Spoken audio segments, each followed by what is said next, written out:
The Trenton Golden Hawks are buckling.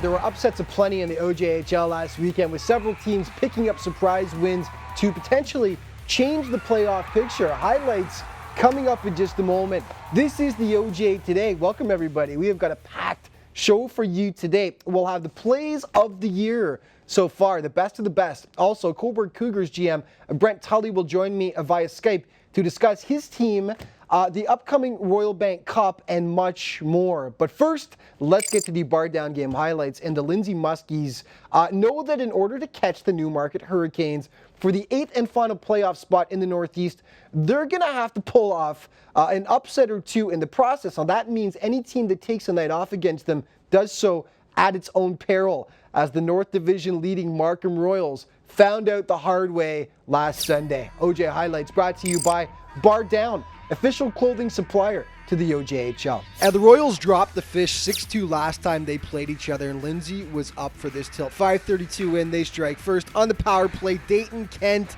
pounces on the juicy rebound. Muskies go up 1-0. Markham thinks they had the equalizer here, but felt they got robbed. They might have. Sam Hu going hard to the net, tips it in, but the officials ruled the net was off. No goal. Penalty was called, but that didn't take the sting away from Markham. But just before the buzzer, and I mean just before, they hit back. Sermon to Lane McKay right at the buzzer. Look at this. No time left on the clock. 1-1. Second stanza, Markham laying the body. Riley St. Ange flattens Michael Samini. Gorgeous open ice hit. And then moments later, they strike. It's Sermon tipping the point shot in, and all appears right with the universe. Markham taking the lead as expected for the first time. But hold on. Third frame, all Lindsay. First, it's Brock Trail, leaving half the Markham roster looking for their jock straps. Still yet to be found. And it's knotted up at 2 apiece. And then it's the Muskies working the puck around to perfection. Ryan Smith to Cody McNabb. And how pumped were these guys? Fish on the verge of a huge upset. They lead 3-2, but you knew Markham wouldn't go quietly. Adriano Leon finds daylight past Sean Green to once again even the proceedings up. Overtime is looking likely, but with less than 4 minutes remaining, Kyle Diamond follows up his own rebound, knocks it past Schropp, and the Muskies pull off an absolute shocker as they down Markham by a 4-3 count. Huge 2 points for them, since, as mentioned, they are chasing Newmarket for that 8th and final playoff spot in the Northeast, and they serve notice they're not going away anytime soon. Well, we weren't joking when we said it was a weekend of upsets. Lindsay Markham was just the tip of the iceberg. The Orangeville Flyers pulled a rabbit out of the hat not once, but twice last weekend, starting on Saturday night when they took on the South Division leading Oakville Blades. Orangeville's been playing much better as of late, but it's Oakville that strikes first. Scoreless until the second period. Matt Hayami tips home the point shot to give the Blades the 1-0 advantage, but the Flyers would get it back. Hard work here by Bailey Malala to get it to Rocco Andriacci out front. Malala has been a monster pickup since he came over from Georgetown. Third frame, more Flyers. They work it around to Connor Smart, who will deposit, and Orangeville in the driver's seat leading 2-1. And the final nail in the coffin would come at the 19-12 mark. Colin Rigney with the wraparound into the empty net here to make it 3-1 Flyers, and that was all she wrote. So Orangeville takes down the powerful Blades. These guys are starting to turn some heads. They started slow this year, but that's now the second time they've beaten South Division leading Oakville. So they are gaining confidence, are Orangeville, and they weren't done with the upsets last weekend. The next day they faced powerful Whitby, and they opened the scoring shorthanded. The aforementioned new acquisition, Malala, 17 points in 8 games since coming over from Georgetown. 4 minutes later, Vincent Benuto chilling out front, unmarked. He beats Logan Gauthier, and Flyers soaring up 2-0 early. But then Whitby woke up. Jeffrey Gould to Ryan Taylor. One-timer. Fury are on the board, trailing 2-1, and they started throwing their weight around. Justin Brand. Sublime open ice hit on Connor Smart. And then Liam Robertson on the break fires it past Nathan Torchia to even things up at 2 apiece. And with less than a minute to go in the frame, beautiful passing. Nick Corrick deposits, and it's Whitby on top, 3-2. 5 goals in the first period alone. Orangeville even it up in the second. On to the third. Power play. Daniel Barnes with the shot. Gets it in from the point. But Whitby responds. Justin Brand tickles the twine from the point. And they were off to overtime. 4:47 and Nick Stockless flicks it past Gauthier. Flyers win. Flyers win. What a weekend for Orangeville. They knock off Oakville and Whitby back-to-back. Bailey Malala, given the chance of more ice time, has excelled in Orangeville. He sparked the team with his 8 goals in 7 games. Flyers looking very dangerous right now. Update from the World Junior A Challenge. Good work, Canada East. They beat the Czech Republic in the semifinal. Made it to the gold medal game where they dropped the 4-0 decision to the always tough Americans. But silver medal for Canada East with 6 OJ players on the roster. Way to go, guys. Just a reminder, the first ever OJHL Combines are coming up this April. Do you have what it takes? Strut your stuff for all 22 OJHL teams. There you see the events taking place. One in Oshawa, one in Oakville. Age ranges from 14 to 17. Head to ojhl.ca for all the information. And this week's trivia question: who won the 2016 Royal Bank Cup? The Trenton Golden Hawks were there. They made the semis, but they did not win. So who won? If you don't know the answer, hockeycanada.ca. First person with the correct email to rmorocco@theojhl.ca wins the prize back.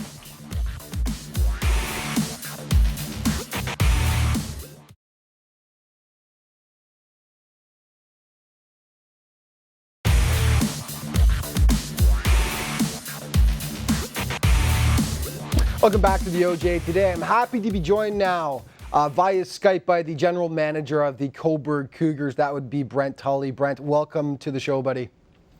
Thank you very much. Thanks for having me, Alex. Yeah, a huge year for you guys this year, which we're going to get to in just a moment and go over, obviously, hosting the RBC and all that wonderful stuff. Before we do that, I wanted to just touch on last year, first of all. You guys were 6th seed in the playoffs, made it into the first round before getting knocked out by Kingston. Just your thoughts first on how last year went.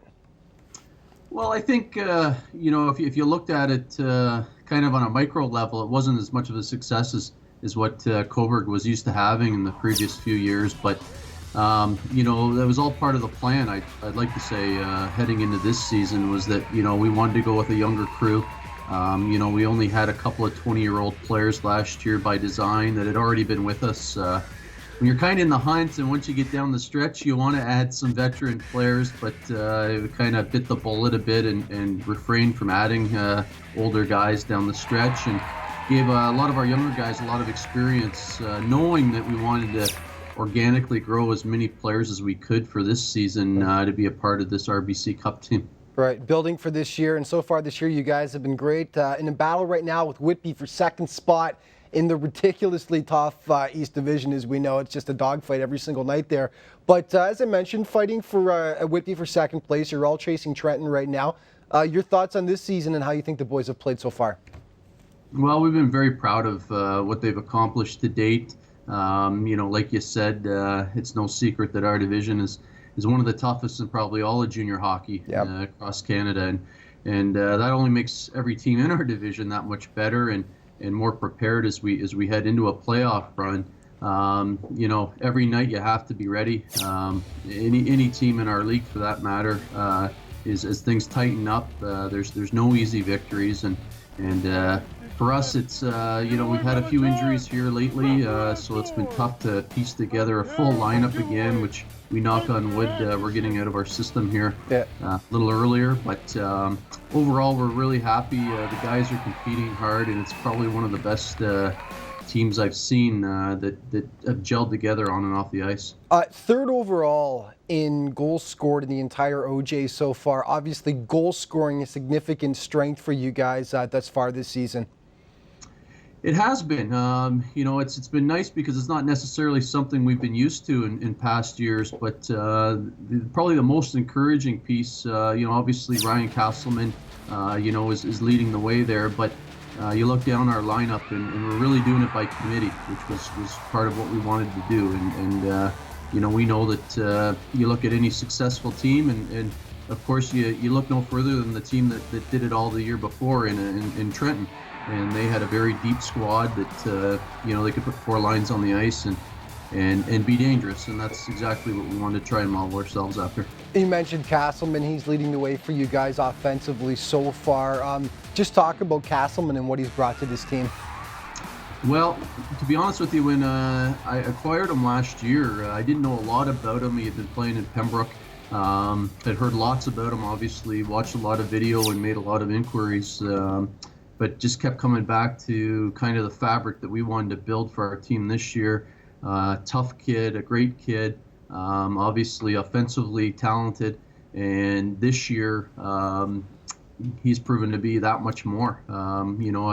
I want to say to some extent we didn't expect him to be this good this year, but he's blown that out of the water and exceeded expectations for sure. Talk about blowing you out of the water. Brennan Roy on defense. This guy continues to amaze me. He's the leading scorer of all D-men in the OJHL this year. And if there's a guy with a better point shot in the league, I would love to see it. He's absolutely lights out. Just talk about him and his play so far. Well, again, another guy that we acquired along with Brennan Locke last year from up north, and both of them, and Brennan specifically on defense, has really fulfilled that offensive role that we had lacked again previously that we wanted to fill. We certainly got a number 1 guy on the power play in that respect, and his shot not only hard, but he finds a way to get it to the net almost all the time, which is so key for the defense.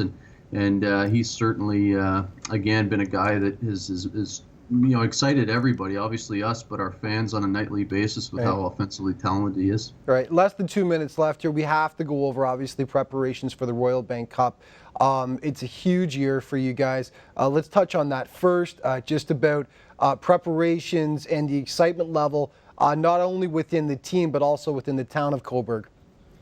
Well, certainly lots of excitement. I think after we, get past the Christmas break here, we're kind of on a downhill slope into what's going to become reality in a playoff run, and hopefully a very long one for us right into the RBC. But the town's becoming more and more excited. There's a tremendous committee working in the background, putting this tournament together, which is such a huge task, and are having a ton of success at that. From our team perspective, we're keeping the guys focused. There's not a lot of talk about an RBC Cup. It's business as usual, and like we talked about earlier, we want to win our way there and not just be a host. And so that's been a key focus for our team. I was going to ask you that as a follow-up question. Is it tough to keep the guys focused, to keep them from getting complacent, knowing they're going to be there in May, regardless of what happens in the regular season and the playoffs this year in the OJ? We got about 20 seconds. I know it's a quick response, but just give me a little response on that. No, I don't think it's too hard, because I think as a player, coaches, management, you want to earn your way. I don't think there's any consolation in us just playing in the tournament. We want to win the Buckland Cup and the Dudley Hewitt and onto the RBC. So we certainly have a focus of winning all the way. Fantastic, Brent. If people want to find out about tickets, obviously, they can go to your website, but also hockeycanada.ca, correct? So listen, have a happy holiday season, my friend, and we'll chat with you in the new year. Thanks for being here. Thank you very much, Alex. Happy holidays. Okay, more OJ Today coming up in just a moment.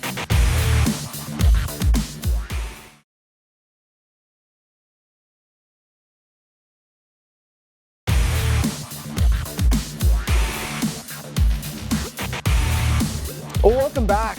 Last season, the Buffalo Junior Sabres were a power in the Southwest, racking up 70 points and the 4th seed in the playoffs. But this year has been a different story so far, as the Sabres have stumbled to a losing record at this point. But they're a stubborn bunch, those American kids. They may lose, but they've kept it close in pretty much every single game so far, and have counted upset wins over OJ Powers in Wellington and Oakville. The question was, could they pull off another shocker against West Division leading Georgetown last Saturday? And the Raiders were coming off a tough 5-3 loss to Oakville the night before. Early on, Sabres laying the body. Billy McGuinn laying out rookie Luke Beamish with a solid check. But G-Town does strike first. Jack Jacome gets it to Josh Dickinson out front. JJ to JD. And the Raiders go up by a 1-0 count. Second frame, Buffalo gets it back. Josh Astorino, I just can't corral the original shot here. Matthew Bookbinder says, thank you very much. And it's a 1-1 hockey game. Not for long, though. 25 seconds later, Aaron McDonald, stick on the ice out front. Beautiful tip, just a tip, just for a second. And it's G-Town out front again. It's 2-1. Tuckner Wepner nearly gets burned moments later, playing the puck right to Keegan Blasby, but Judge Wepner recovers in time to make the save. Nothing you could do about this one, though. No one watching Dan Burno out front, and he backhands it home, and the Raiders give themselves a 2-goal cushion up 3-1. Third period, this was a chippy game. Matt McJanet gets absolutely smoked into the net. Keegan Blasby charges in to have a little word about it. Scrum ensues, but the gloves would stay on, though. And the Raiders would notch another. Jordan Anderson, showing good concentration, follows up the original shot. Sweet goal. G-Town pads its lead. It's 4-1. The Sabres would never say die, though. Scramble out front here. Michael Falero puts it home. And there we go, right on the doorstep to cut the lead in half. But the Raiders would add an empty netter to make it a 5-2 final. Georgetown has now won 8 of 9 since having its 19-game unbeaten streak snapped by Orangeville, and they've got a comfortable 14-point lead over Burlington in the West. Well, the Newmarket Hurricanes certainly took notice of Lindsay's huge upset of Markham on Sunday, playing later in the day in Aurora. The Canes knew they needed to nab 2 points against the Cats to keep Lindsay off their back. It was teddy bear toss night in Aurora. What better night to do it than for the Battle of York region? Newmarket drawing first blood 2 minutes in. Christian Chella deflects the Joseph Mitzi point shot. Canes go up 1-0. But then... Sposito, will they get there first? Yes. Oh, what a move. Vlahakis, big score! Louis Vlahakis release the teddy bears! It's 1-1, and here come the teddy bears. Yeah, I love it. Then with 1 second left on the clock in the first, Mel Melconi and Toluca Esposito. Tigers go up by a 2-1 count. Second period, though, all Canes. Chalmers McKean sounds like a best-selling novelist. Apparently he can play hockey too, though. He knots it up at 2 apiece. And then with just 14 seconds left in the period, Christian Taylor deflects home the point shot to make it 3-2 Canes. And there was no scoring in the third, so that's how it ends up. Newmarket takes the Battle of York region, and those 2 points are huge for them. With Lindsay winning earlier that day, the Canes respond, and that keeps them 2 points ahead of the Muskies in the battle for the 8th and final playoff spot. Okay, the much-improved Toronto Patriots in North York to face the Rangers. 9-11 in. Jeremy Lintner can't smother the puck. Dante Spignuolo, Johnny on the spot. 1-0 Toronto. But then... Campoli, a dangerous pass right there, but it falls for Maziarz. Maziarz to Kiriakou. He scores! Oh, Kiriakou and the Rangers tie this one up. Yeah, thanks to Jamie Neugebauer for the great call. 1-1. But in the second, the Pats retake the lead. On the power play, Andrew Petrucci wraps it home to give Toronto the 2-1 lead. Back and forth they went. Just a minute 34 later, Ryan Radisa goes bottle hunting. Top shelf where Dad keeps the Pepto-Bismol. And the Rangers tie it up again. It's 2-2. Third frame, though, all Patriots. North York looking a bit disorganized in their own end here. Toronto would take full advantage. Ryan Wells snaps it past Lintner. And once again, it's the Pats on top.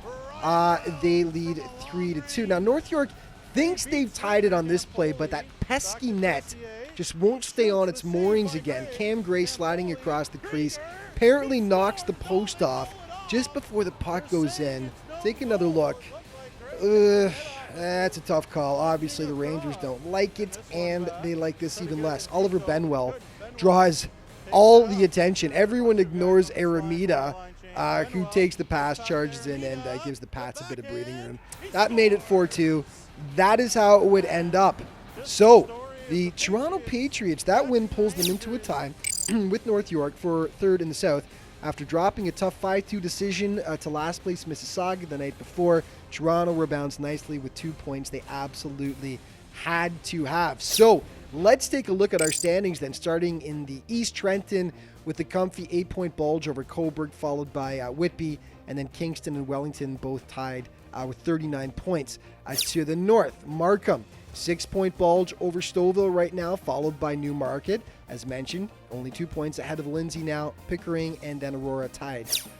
In the south, Oakville, slim lead over St. Mike's, followed by the Patriots, who are, as mentioned, now tied with North York, the JRCs, and Mississauga. And in the west, Georgetown, 12-point lead over Burlington now, followed by the Junior Sabres, Orangeville, and the Ice Sox. Our alumni update for this week, Sam Gagné, who played with Milton 1 year, now with Columbus, named NHL Third Star of the Week. Ben Blacker, also of Milton previously with Western Michigan, now NCH Goalie of the Week.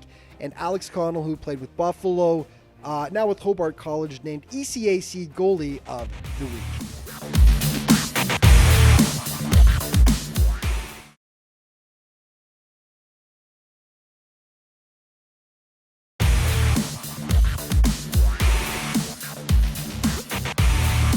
Welcome back. Well, with nearly 4 months down and just 2 to go in the OJHL regular season, we've seen overtime winners, monstrous hits, Larson saves, and incredible goals. And we figured that since this is the holiday season, this is as good a time as any to gift wrap the OJ Plays of the Year for you.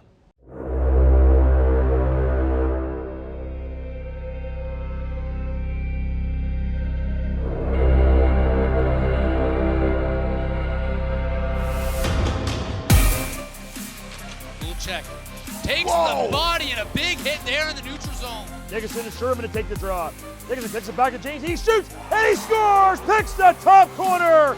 What a rocket by Griffin James! Back the other way is Maya down the left wing. Nice little toe drag, throws it across, they score! Out to center. No! A break! Shot scored! Oh my! Eric Aravina completes the hat-trick short-handed.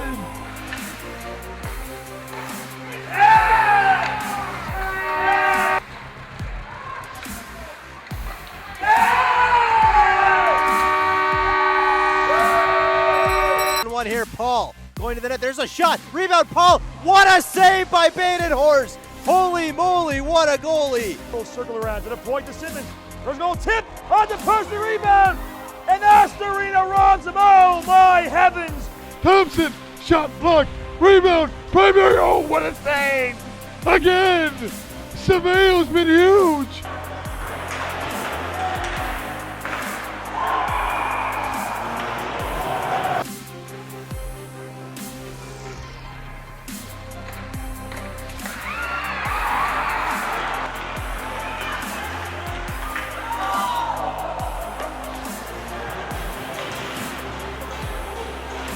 And we'll go for the puck now in the corner. Back to the point to Clark.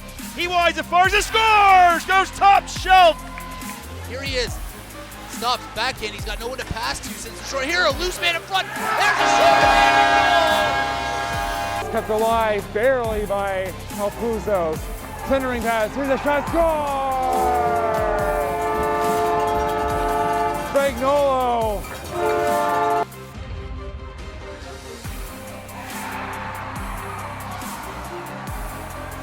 10th game as an Aurora Tiger. And leveled at the Tigers' blue line was Kent.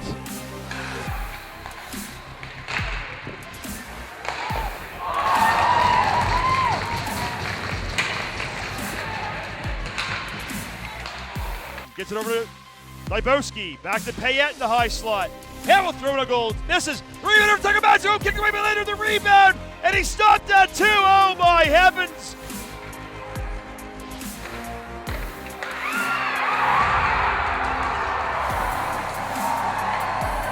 Youngster, here's Kandata. Dishing to St. Ange. Backdoor man. Oh, absolutely beautiful.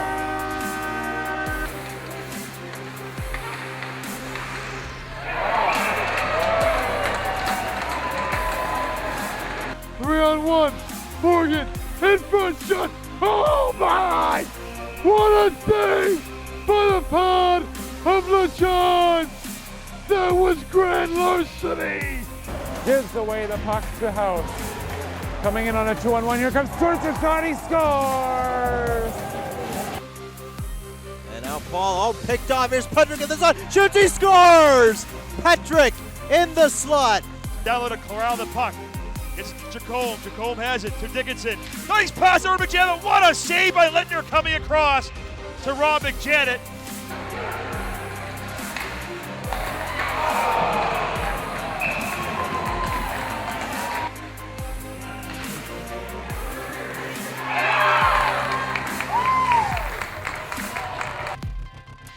Blasney's moving in. Still has the puck. Calling back to Aaron McDonald. McDonald, Tybowski, he shoots and he scores! Picks the top corner! Maybe a 2-on-1 for Toronto. Ulanov down, but Hamden gets on his horse. Here's the tip, and they score! What a setup by Ulanov!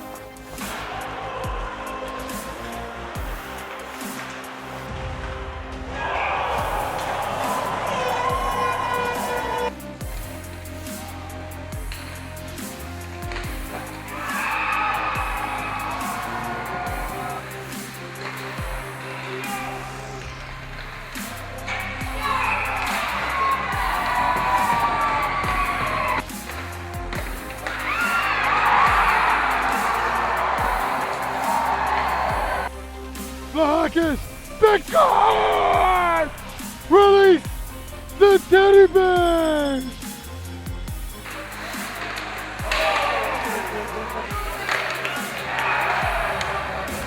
Jacome has it to Dickinson. Nice pass over McJanet. What a save by Littner coming across to Rob McJanet.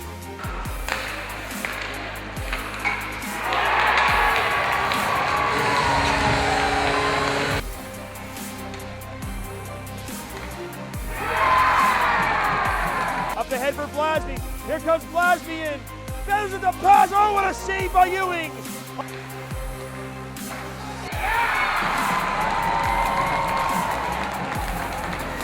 Still with it now is Evans, who gets the rebound. Shot by Peel, he scores! OT winner on the power play. Mark Paolini. And that is going to wrap it up for this week. But before we go, I just want to wish everyone a very, very Merry Christmas and a happy holiday season. And just remember to keep up to date on everything with the league. You can head to ojhl.ca. On Twitter, you can find it at OJHL Official. And on Facebook at facebook.com/OJHL Official. Thank you so much for tuning in, folks. And we'll see you next week.